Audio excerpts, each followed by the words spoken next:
అందరికీ నమస్కారం. ధ్యానం గురించి చెప్తున్నాను కదండి. శరీర ధర్మం అంటే ఏంటి అనేది చెప్పాను. శరీర ధర్మం అంటే మనము శరీరానికి ఏం కావాలో వేళకి తినటము, సరిగ్గా నీరు అందించడము, వేళకి నిద్రపోవడము, ఈ 3 అందరూ చెప్పేవే. అయితే ఇప్పుడు నేను చెప్పేది ఏంటంటే ఒక మనం ఆలోచనల వల్ల అంటే శరీర ధర్మాన్ని పాటించకుండా అంటే టైంకి తినకుండా, టైంకి నీరు తాగకుండా ఉంటే ఎలాంటి రోగాలు వస్తాయి? గ్యాస్ట్రిక్స్ వస్తాయి.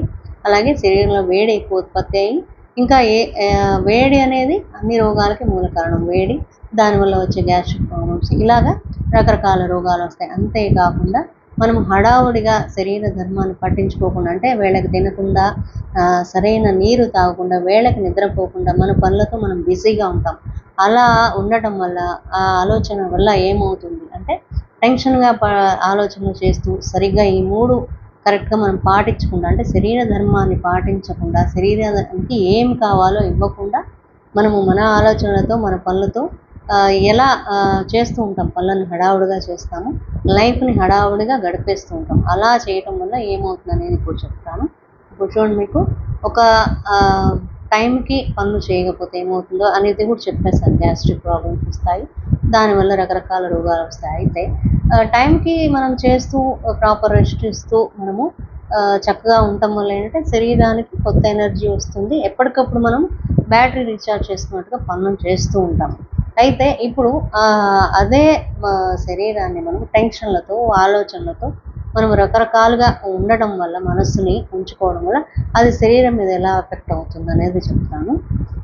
వివరంగా చెప్తాను. ఇప్పుడు చూడండి, ఒక పని చేస్తున్నాము, మనం పొద్దున్నే లేచాము, హడావుడిగా చేస్తున్నాము. ఈ పని మనకి ఏదైనా పని కావచ్చు, 9 అయిపోవాలి అనుకోండి, అవ్వలేదు. అప్పుడు ఏం చేస్తాము? హడావుడిగా చేస్తూ ఉంటాం. ఆ హడావుడిగా చేసేటప్పుడు ఏమవుతుందంటే మానసికంగా టెన్షన్ వస్తుంది. టెన్షన్ వచ్చి దడ వస్తుంది. దడ వచ్చి మనకి ఇట్లా ప్రెషర్ అనేది పెరుగుతుంది. దానివల్ల నరాల స్ట్రెస్ పెరుగుతుంది. చేయాలని హడావుడిగా చేయడం వల్ల గుండెలో కూడా మనకి దడ అనిపిస్తుంటుంది. అలా మనకి ఏమవుతుందంటే హైపర్ టెన్షన్, ఆలోచనలు, హడావుడి, ఆదుర్ద అనేవి బాగా పెరిగిపోతాయి. మానసిక పరంగా అలా పెరిగిపోయి మనము చికాకు, టెన్షన్ ఇవన్నీ వచ్చేస్తాయి. ఇంకా అదే పెరిగి మనకి ఇలా బీపీలు కానీ, టెన్షన్ వల్ల షుగర్స్, ఇట్లా ఆలోచనలు ఎక్కువై ఇట్లా అన్నీ వస్తుంటాయి. అయితే అది శరీరం మీద ఎలా పడుతుందంటే ఇప్పుడు మనము బాగా టెన్షన్‌గా చేస్తున్నాము, ప్రశాంతంగా లేము, బాగా తొందరగా కావాలని చెప్పి ఆదుర్దాగా చేస్తాము అంటే ఏమవుతుంది? గుండెలో దడ కొట్టుకుంటుంది. దానివల్ల బీపీ ప్రాబ్లమ్స్ వస్తాయి. అదే హడావుడి వల్ల కొంచెం కోపంగా, విసుగ్గా చేస్తూ ఉంటాము. టైం ప్రకారం మనము తినము, తాగము. దానివల్ల వేడి వస్తుందని చెప్పాను, గ్యాస్ట్రిక్ ప్రాబ్లమ్ వస్తుంది. ఇది ఫస్ట్ పాయింట్. అంటే మనం ఆదుర్దాగా, హైపర్ టెన్షన్‌తో చేయడం వల్ల ఇప్పుడు అందరికీ వచ్చేవే కదా, పాల్పేషన్స్ అంటాము, అలాగే హార్ట్ ఎక్కువ కొట్టుకోవడం అంటాము, లేదా బాగా నీరసం వచ్చి షుగర్ డౌన్ ఉండడం, ఆలోచనలు ఎక్కువ వేగంగా ఉండడం వల్ల ఇవన్నీ వస్తాయి. దానివల్ల మనము ఆ టైంకి చేయలేకపోయే విసుగుతో ఏంటంటే ఆ టైంకి ఆహారం కూడా శరీరానికి అందించము. దానివల్ల కూడా మనకి గ్యాస్ట్రిక్ ప్రాబ్లమ్స్. ఇది మీ అందరికీ క్లియర్ అయింది కదా, ఎలా వస్తుంది ఏంటి అనేది. అలాగే ఇప్పుడు టెన్షన్గా పనులు చేసేటప్పుడు ఏం చేస్తామంటే శరీరము ఒక పద్ధతి ప్రకారం ఉండదు మనకి. ఎలా పడితే అలా పోస్చర్ అనేది, ఇప్పుడు కూర్చొని హడావుడిగా పనులు చేస్తుంటే మెడ ఇలా పెట్టడం, ఇలా చేస్తున్నాం. అలా మనకి శరీరం మీద ధ్యాస అనేది ఎవరికీ ఉండదండి. కానీ మనం ఏంటంటే శరీర ధర్మాన్ని పాటిస్తూ శరీరం మీద ధ్యాస అనేది ఫస్ట్ మనం పెట్టుకోవాలి. ఆ శరీరం మీద ధ్యాస పెట్టడం వల్ల ఏమవుతుందంటే మనం కూర్చునేటప్పుడు చక్కగా కూర్చొని పనులు చేయడం అనేది జరుగుతుంది. ఏదో కంప్యూటర్ వర్కా, లేకపోతే వేరే ఆఫీస్ వర్కా, అలా చేసేటప్పుడు మనం ప్రాపర్ పోస్చర్ ఎలా ఉండాలి అనేది, శరీరం అసలు ఎలా ఉంటే మనము దానికి స్ట్రెయిన్ ఇవ్వకుండా ఉంటాం అనేది చూసుకోవాలి. మానసిక పరంగా ఏమొస్తాయి ఇప్పుడు చెప్పాను మీకు. అలాగే మనము చేసేటప్పుడు ఫిజికల్గా కూడా పనులు చేసేటప్పుడు ఎక్కువసేపు నుంచోకుండా, ఎక్కువసేపు కూర్చోవడం వల్ల ఏంటంటే మనము అందరం స్ట్రైట్గా ఇలా కూర్చోలేము. ఎక్కువసేపు కూర్చోవడం వల్ల పోస్చర్ మారిపోయి మెడ కావచ్చు, లేదా మనం కూర్చున్నప్పుడు నడుములు కావచ్చు, ఇలా మనకి ప్రెషర్ ఎక్కువ పడి రాను ఎక్కువ కూర్చునే కొద్దీ కొన్ని సంవత్సరాలకు మనకి స్పాండిలైటిస్, లేదా మనకి లోయర్ బ్యాక్ పెయిన్స్, లేదా వీపు నొప్పులు ఇలాంటివన్నీ వస్తుంటాయి. అది మనము గమనించము, వస్తే వచ్చిందని పని చేస్తుంటాం. కానీ అలాంటి టైంలో శరీరం మనకి ఇచ్చే సంకేతాలను గుర్తుపెట్టుకొని కాసేపు లేచి నడవడము, దానికి కావాల్సినట్టు ప్రాపర్ రెస్ట్ ఇవ్వడము, కాసేపు వర్క్ నుంచి కాసేపు యువతలకు వచ్చేసి మీకు ఇష్టం ఉన్నది ఏదైనా చక్కగా మంచిగా చేయడం. అలా చేయడం వల్ల మీకు ఇష్టమున్న మనసుకు నచ్చిన పని హాయిగా చేయడం, లేదా నడవడం. ఇట్లాంటివన్నీ శరీరం ఇచ్చే సంకేతాలను మనం గమనించి చేయడం వల్ల, అంటే శరీరం బాగా అలసిపోయింది, రెస్ట్ కావాలన్నప్పుడు పడుకోవడము, లేదా మైండ్‌కి స్ట్రెస్ ఎక్కువైనప్పుడు వేరే ఇంకేదన్నా చూస్తే బావుండు అనుకున్నప్పుడు, అంటే ఈ పని వదిలేసి ఇంకో పనికి వెళ్తే హాయిగా ఉంటుందని మనకి శరీరం ఇండికేషన్ ఇచ్చినప్పుడు మనము ఆ పద్ధతి కనుక పాటించగలిగితే శరీరానికి సగం పైన విశ్రాంతిని ఇచ్చిన వాడం అవుతుంది. దానివల్ల ఏమవుతుందంటే శరీరము డ్యామేజ్ అవ్వకుండా ఉంటుంది. అలా అంటే ఎక్కువసేపు కూర్చొని శరీరము మనకి రెస్ట్ కావాలంటే ఆ మాట వినకుండా, శరీరం చెప్పింది వినకుండా మనం చేయడం వల్ల ఏమవుతుందంటే మనకి రాను రాను అరుగుదల అనేది ప్రారంభం అవుతుంది. ఎముకల అరుగుదల, నరాల స్ట్రెస్ ఇవన్నీ వచ్చేసి మనకి స్పాండిలైటిస్, చేతుల నొప్పులు, ఫ్రోజన్ షోల్డర్స్ ఇవన్నీ వస్తాయి. వీపు నొప్పులు వస్తాయి. అలాగే స్ట్రెస్ ఎక్కువై నరాల నొప్పులు, మైగ్రేన్స్ ఇవన్నీ వస్తాయండి. కాబట్టి శరీరం ఇచ్చే సంకేతాలని మనము గమనించుకుంటూ ఉండి, అది ఏం చెప్తుందో, మనకు రెస్ట్ కావాలంటే రెస్ట్, ఆకలేస్తుంది టైంకి తింటాము, ఒక్క సెకండ్ మనం చేసిన పనులన్నీ తప్పదు. ఇవన్నీ ఖచ్చితంగా చేస్తేనే మనం శరీరంతో సహజంగా ఆరోగ్యంగా ఉండగలుగుతాం. కూర్చొని చేస్తే మనకి ఇప్పుడు ఏమొస్తాయో చెప్పాను, హడావుడిగా గంటలు కూర్చునే కొద్దీ. అలాగే మనం నుంచొని పని చేస్తూ ఉంటాం ఆడవాళ్ళం. లేదంటే బయటికెళ్ళినప్పుడు గానీ నుంచొని గంటలు పని చేయాలి. లేదా మీటింగ్‌లో గంటలు నుంచోవాలనుకోండి ఎవరైనా. ఇట్లా ఉన్నప్పుడు ఏంటంటే మనము సరిగ్గా ఎలాగో ఎవరం కూడా పని చేసేటప్పుడు గానీ, లేదా వేరే వర్క్ నుంచొని చేసేటప్పుడు ఏమవుతుందంటే కాళ్ళు ఇలా మనకి కరెక్ట్‌గా పోస్చర్ అనేది ఎవరికీ రాదు. అలా ఉన్నప్పుడు ఏమవుతుందంటే మనము కాళ్ళ మీద భారం అంతా మోపుతాం, ఎక్కువసేపు నుంచున్నాము. కాళ్ళు ఎలా పడితే అలా పెడతాం. ఎలా పెట్టాలనేది ఒక ఇదేం లేదు. మామూలుగా అయితే కొంతమంది అంటే మనం నుంచునేటప్పుడు మనకు తెలీదు ఎలా కొంతమంది ఒకే కాలు మీద భారం పెట్టి నుంచుంటారు. కొంతమంది 2 కాళ్ళ మీద భారం పెట్టి నుంచుంటారు. కొంతమంది మామూలుగా అయితే నడుము మీద ఇలా వంగిపోయి నుంచోవటం. ఇట్లాంటివన్నీ చేస్తుంటాం. అలా గంటలు నుంచోవడం వల్ల ఏమవుతుందంటే కాళ్ళు నొప్పులు వస్తూ ఉంటాయి. కాళ్ళు మనకి మోస్తాయి కదా, బరువంతా మోస్తాయి. కాబట్టి ఆ పాదాల నొప్పులనేవి వస్తూ ఉంటాయి. ఇలా అంటే పట్టించుకోకుండా ఇప్పుడు ఒక ఏకధాటిగా 4 గంటల నుంచొని పని చేశామనుకోండి, మధ్యలో శరీరం మనకు చెప్తూ ఉంటుంది. ఒక గంట కొంచెం సేపు కూర్చుంటే బాగుంటుంది. కూర్చొని పని చేసుకోండి. మళ్ళీ లేచి రెస్ట్ తీసుకొని మళ్ళీ పని చేసుకోండి అని చెప్తూ ఉంటుంది. కానీ అది మనం వింటూ ఉండం. అలా వినకపోవడం వల్ల ఏమవుతుంది? కాళ్ళ నొప్పులు, అలా సరిగ్గా నుంచోకపోవడం వల్ల నడుము నొప్పులు ఇట్లాంటివన్నీ మొదలవుతాయి. అలాగే నుంచొని మనకి పాదాలు మంటలు పుట్టడము, నరాలు ప్రెస్ అయిపోతూ ఉంటాయి అనేది ఇట్లా వీక్‌నెస్ అనేది వస్తుంది. ఇలా మనం ఏంటంటే శరీరాన్ని అసలు పట్టించుకోము. నేను చెప్పేది ఏంటంటే శరీర ధర్మం అనేది ఒకటి ఉంది. శరీర ధర్మం అంటే ఇదేనండి. ఇప్పుడు మీకు బాగా అర్థమైంది. శరీర ధర్మం అంటే ఏంటంటే మానసికంగా బాగా ఆలోచిస్తే శరీరం మీద ఎట్లా మనకి ఇంపాక్ట్ అవుతుంది. అంటే ఇప్పుడు బాగా ఎక్కువ ఆలోచిస్తుంటే దడ కొట్టుకుంటుంటుంది. టెన్షన్, నెర్వస్ వీక్‌నెస్ ఇవన్నీ. అలా బాగా ఆలోచించే కొద్దీ తలనొప్పి వస్తుంది, డిప్రెషన్ ఇవన్నీ వస్తూ ఉంటాయి.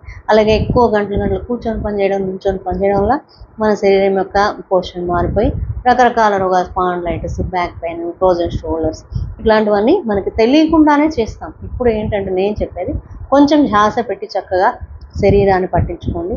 శరీరంకి ఏం కావాలో ప్రాపర్ రెస్ట్ ఇవ్వండి.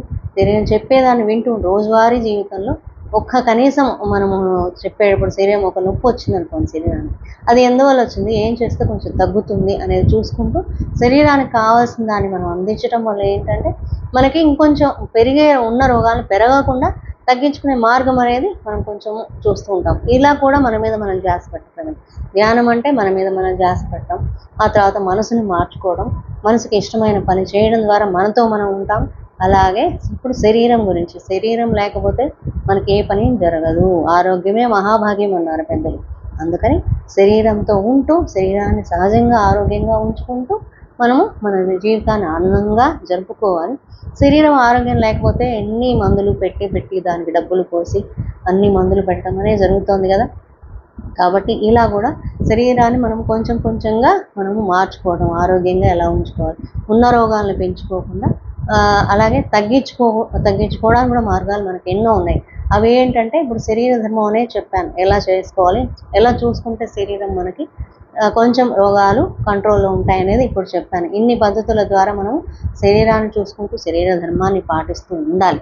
అయితే దీనివల్ల ఏమవుతుందంటే ఉన్న రోగాలు ఎక్కువ అవ్వవు. అంటే టెన్షన్స్ కానీ, డిప్రెషన్స్, నెర్వస్ వీక్‌నెస్ మనం కూర్చొని చేసేటప్పుడు స్పాండిలైటిస్ ఇలాంటివన్నీ కూడా మనం కొంచెం శరీరాన్ని పట్టించుకుంటూ ప్రాపర్ రెస్ట్ ఇస్తూ ఉండడం వల్ల మనకి పెరగవు. అయితే తగ్గడానికి ఏం చేసుకోవాలి అంటే మీకు అందరికీ తెలిసినవే. కొంతమందికి యోగా బాగా చేస్తారు. అలా యోగా ఒక అరగంట చేసుకోండి. శరీరానికి వ్యాయామం అనేది కంపల్సరీగా ఉండాలి. శరీరాన్ని ఎప్పుడు కదిలిస్తూ ఉండాలి. వ్యాయామం చేస్తే ఏంటంటే శరీరము మనకి కంట్రోల్‌లోకి వస్తూ ఉంటుంది. స్ట్రక్ అవ్వకుండా ఏ పార్ట్ అయినా ఇప్పుడు మంచిగా ఎక్సర్సైజ్ చేయడము, లేదా కొంతమంది ప్రాణాయామం చేయడం, లేదా నడక కొంతమంది చేస్తారు.